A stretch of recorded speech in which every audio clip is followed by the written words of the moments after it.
नाशिक येथील एका नामांकित खासगी शाळेने एका विद्यार्थ्यावर स्पेशल चाइल्डचा शिक्का लावत मनमानी कारभार केल्याचा धक्कादायक आरोप त्याच्या पालकांनी केला आहे।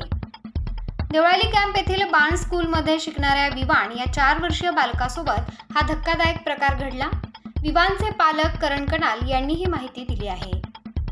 विवान हा लॉकडाऊनच्या कालावधीत येथे ऑनलाईन माध्यमातून शिकत असताना त्यास शाळेने प्रगती पुस्तकावर अभ्यासात हुशार असल्याचे शेरे मारले। यानंतर पालकांशी याबाबत चर्चा करत त्यास पहिल्या वर्गात प्रवेश घ्यायला लावले। त्यानुसार पालकांनी शाळेची संपूर्ण फी भरून विवान यास पहिल्या वर्गात प्रवेश दिला। शाळेत प्रवेश दिल्यानंतर काही दिवसांनी तुमचा मुलगा स्पेशल चाइल्ड आहे असं कारण देत आम्ही या विद्यार्थ्याला शिकवू शकत नाही, त्यामुळे तुम्ही तुमच्या मुलाला शाळेत पाठवू नका असं फरमान शाळेच्या वतीने सोडण्यात आलं पालकांनी सांगितलं। शाळेने असं सांगितलंय की तुमचा मुलगा हा एक स्पेशल चाइल्ड आहे आणि आमचे जे टीचर्स आहे त्यांना पगार फारच कमी आहे। अशा परिस्थितीत हे टीचर्स तुमच्या मुलाला काही स्पेशल अटेन्शन असं काही देऊ शकणार नाही, म्हणून आम्ही तुमच्या मुलाची काही जबाबदारी घेऊ शकत नाही, म्हणून आम्ही तुमच्या मुलाचा ॲडमिशन असं कॅन्सल करतो आहे। आणि तुमचं या वर्षाचं जे फी आहे मार्चपासून जे तुम्ही पैसे भरले फर्स्ट स्टँडर्डचे पहिली कक्षाचे जे तुम्ही 42,900 रुपये फी भरलेली आहे ते आम्ही तुम्हाला पूर्ण रिफंड करून टाकू। आता विषय असा होता, हा एक अंडर एज ॲडमिशन आहे क्लिअरली। हा मुलगा 4 वर्ष 11 महिन्याचा आहे आणि 4 वर्ष 11 महिन्याच्या वयामध्ये यांनी याला पहिली कक्षामध्ये ॲडमिशनच कसं दिलं आहे ही शंका, याचं काही उत्तर नाही आहे कोणाकडे। आणि महाराष्ट्र सरकाराचं महाराष्ट्र शासनाचं GR असं आहे की पहिली कक्षामध्ये ॲडमिशन भेटण्यासाठी कमीत कमी मुलगा 31 डिसेंबरपर्यंत 6 वर्षाचा असला पाहिजे। हा मुलगा 4 वर्ष 11 महिन्याचा आहे। ते म्हणतात तुमचा मुलगा बेंचवर क्लासमध्ये बसत नाही, अर्धा तास बसतो, मग 15 मिनटं बाहेर पळून जातो आणि जेव्हा आम्ही त्याला स्विमिंग पूलला घेऊन जातो, गार्डनमध्ये घेऊन जातो, तो एकदम ओके आहे। जेव्हा तुम्ही त्याचे वडील क्लासच्या बाहेर उभे राहतात तेव्हा तो बसतो क्लासमध्ये, पण जसं तुम्ही जातात तो पळून जातो। आता ह्याचं उत्तर काय आहे की म्हणजे तुम्ही तुमच्या मुलाला सांभाळू शकतात, पण आमच्या टीचर्समध्ये ही क्षमता नाही आहे आणि हे म्हणजे काय म्हणतात ना, पेशन्स नाही आहे की तुमच्या मुलाला ते काही अटेन्शन देणार। पण त्यांनी तुमच्या मुलाला नेमकं काय म्हणते की ॲडमिशन कॅन्सल करने के लिए? स्कूल का नाम है बाण स्कूल है, जूनियर कॉलेज इन देवलाली।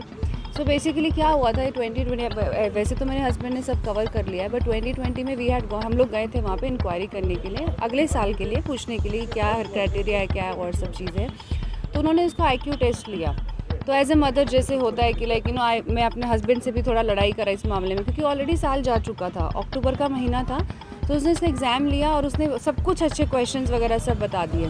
तो बोले इज़ ब्रिलियंट एंड ये वो सब कर करके बोल दिया। तो मेरे हस्बैंड ने मुझे मना भी कर दिया उस टाइम पे कि नहीं, ऑलरेडी साल जा चुका है, बच्चा छोटा है, इसको नहीं हम अभी कर सकते, अगले साल करेंगे। तो मैंने उसको मैंने बोला आपको फ़ीस नहीं पे करनी, शायद इसकी वजह से आप ऐसे कर रहे हो कि अच्छा बच्चा है तो इसको कर दीजिए। हमने दे दिया, ऑनलाइन सब हुआ बहुत अच्छे से, उसकी सारे टीचर्स की report every day without fail उस बच्चे ने पूरी क्लास ऑनलाइन लिया है, पूरा फोकस किया है सब जगह पे। लेकिन उसके बाद क्या हुआ, सडनली फर्स्ट उसका जो नर्सरी का रिपोर्ट है बहुत अच्छा आ गया, फिर वो प्रेप में उन्होंने प्रमोट कर लिया उसको। एंड सडनली जैसे ही अभी स्कूल शुरू हुआ 24 जनवरी से आई थिंक उन्होंने स्कूल शुरू किया, तो हमने उसको स्कूल भेजना शुरू कर दिया। पहले दिन से ही, दूसरे दिन से आप खुद अंदाज़ा लगा लीजिए, 2 साल हम लोग बड़े बड़े लोगों को कितना स्ट्रेस हो रहा है, कितना लाइक डिप्रेशन में लोग चले गए। एक छोटा बच्चा अभी जो 5 साल का भी नहीं हुआ है वो स्कूल गया, तो जैसे 2 दिन में उन्होंने कंप्लेन करना शुरू कर दी कि बच्चा क्लास में नहीं बैठ रहा है। उसकी जो ब्राइट साइड है, जो भी उसका अच्छा, उसने जितने पढ़ाई करी है, ही इज़ ब्रिलियंट, सब बच्चों से होशियार है पढ़ने में। मतलब एक बच्चों का मुझे ध्यान है, क्योंकि पेरेंट्स टीचर से ज़्यादा हम पेरेंट्स ने बच्चों को पढ़ाया है पूरे टाइम पे। तो उसके बाद जैसे वो नहीं बैठना शुरू कर दिया, तो उसने शुरू से ही उन्होंने बोलना शुरू कर दिया, he is not sitting, he is not, पहले दिन से ही कंप्लेंट शुरू कर दी। चलो ठीक है, हमने माना। एक तो क्या है, मैं प्रेग्नेंट हूँ अभी, तो ऐसी सिचुएशन पे आप अंदाज़ा लगा सकते हो, हर रोज़ एक दिन बोलेगा कोई, 2 दिन बोलेगा, हर रोज़ ये चीज़ कैसे सुन सकता है। और अगर बच्चा नहीं बैठ रहा है क्लास में, आप उसके लिए उसको स्पेशल नहीं करार दे सकते किसी भी चीज़ पे।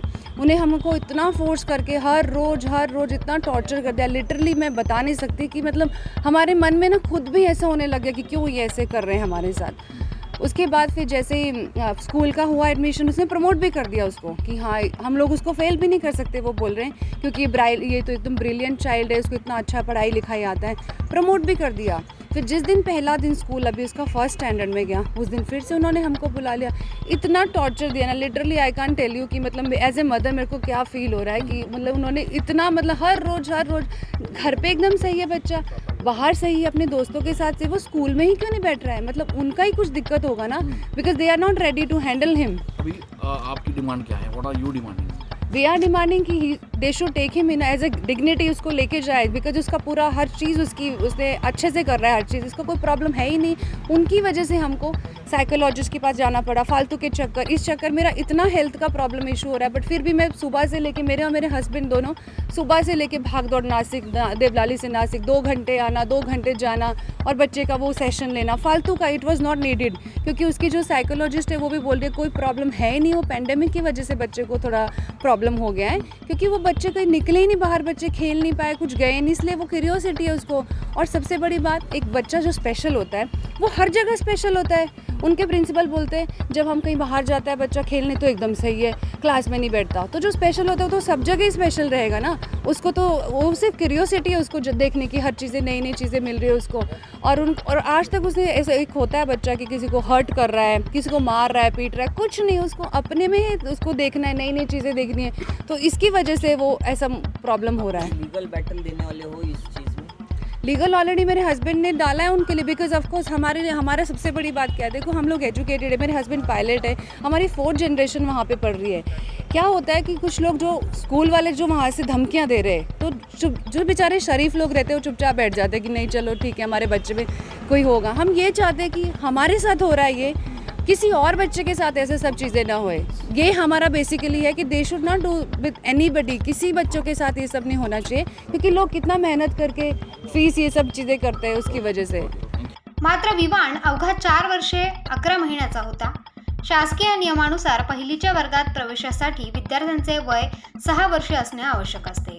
मात्र तरी देखील शाळेने विवाण यास वर्गात बसवून शिकवण्यास सुरुवात केली। मात्र कालांतरानंतर ही बाब शाळा प्रशासनाच्या लक्षात आल्यानंतर त्यांनी विवाण या स्पेशल चाइल्ड असल्याचे सर्टिफिकेट देत त्यास पालकांना सांगून शाळेत न येण्यास सांगितले। या विरोधात पालकांनी न्यायालयात जात दाद मागितली। ग्राहक मंच न्यायालयाने या मुलाला शाळेतून न काढण्याचे आदेश शाळा प्रशासनाला आता दिले आहेत। हे काय? नाही आता बघा, बेसिकली यांनी जी मला माहिती सांगितली त्यावर मला 3 बेसिक गोष्टी लक्षात आल्या। म्हणजे कनाल दाम्पत्याचे फॅक्ट सांगितले की हा मुलगा खरंच त्याच्यावरती अन्याय झालेला आहे आणि किंबहुना त्या पेरेंट्सवरती खच्चीकरण झालेलं त्यांचं। त्या दृष्टीने मग मी कन्झ्युमर फोरमकडे गेलं। डेफिशियन्सी सर्व्हिसेस खाली आपल्याकडे प्रोव्हिजन आहे, वेअर जर एखादी इन्स्टिट्यूट सर्व्हिसेस देत असेल त्या जागी जर आपण त्यांना पेमेंट करतो तर त्यांना पाहिजे तसं त्याचे मोबदला किंवा रिझल्ट्स मिळाले पाहिजे। इथे डेफिशियन्सी सर्व्हिसेस खाली कन्झ्युमर फोरमला गेलो। दुसरं एज्युकेशन ऑफिसरकडे आणि ऑनरेबल एज्युकेशन मिनिस्टरकडे आम्ही साहेबांकडे विनंती केली की अशा प्रकारे इथे घडतो आहे आणि जमल्यास आणि जर या दाम्पत्याची इच्छा असल्यास एक ब्रीच ऑफ ट्रस्टची प्रोव्हिजन आहे क्रिमिनल लॉमध्ये, IPC मध्ये 406 मध्ये।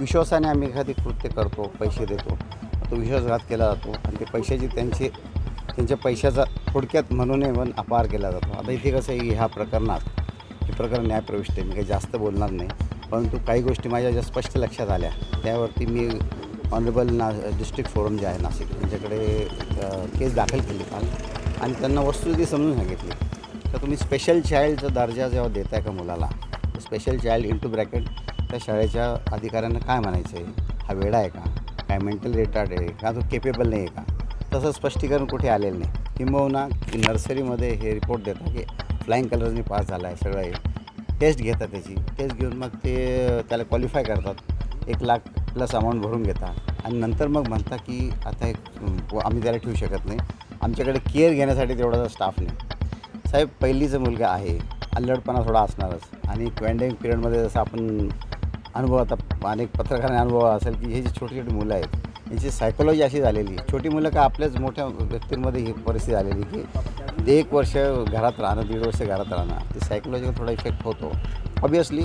आता इन शॉर्ट सांगायचं, न्यायप्रविष्ट बाब असल्याने मी काही जास्त यात हे करत नाही, परंतु मान्य नाशिक जिल्हा तक्रार निवारण मंच जे आहे त्याच्याकडे मी जे दाखल केलं काल प्रकरण, त्यात ऑनरेबल मिलिंद सोनवणे साहेब प्रेसिडेंट आणि त्यांचे सहकारी सचिन शिंपी मॅडम आणि प्रेरणा कुलकर्णी मॅडम यांनी अतिशय तातडीने ह्या गोष्टी दखल घेतली, कारण ह्या मुलाला ते कधीही लेटर देऊन त्याचं ॲडमिशन कॅन्सल करायची तयारी होती स्कूल.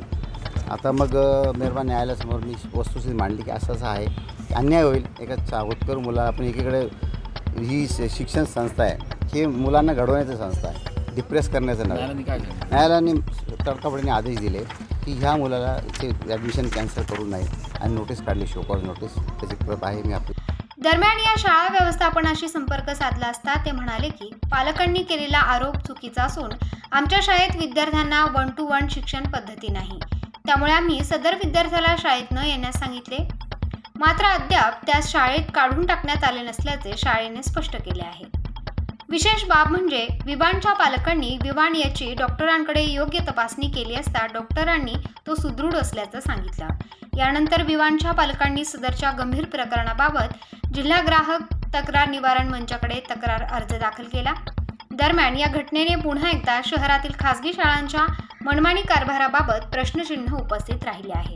तुम्ही बघत आहात जनमत मराठी.